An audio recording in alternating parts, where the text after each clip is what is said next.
پہلی ہجرت۔ جو اسلام کی روشنی پھیل رہی تھی اور لوگ دائرہ اسلام میں داخل ہو رہے تھے، ان پر کفار مکہ کی سختیاں اور ظلم و ستم بھی تو بڑھتے ہی جا رہے تھے۔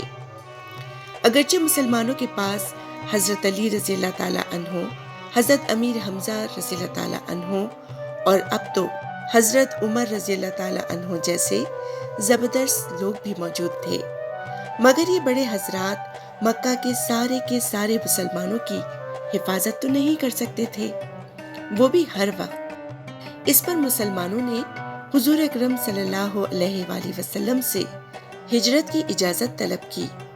اللہ تبارک و تعالیٰ کی جانب سے ہجرت کی اجازت ملنے کے بعد حضور اکرم صلی اللہ علیہ وآلہ وسلم نے ان سب کو ابیسینیہ ہجرت کرنے کی اجازت عطا فرما دی۔ ابیسینیہ وہی ہے جس کو اس زمانے میں حبشہ بھی کہا جاتا تھا، اور آج کل یہ ملک ایتھوپیا بھی کہلاتا ہے۔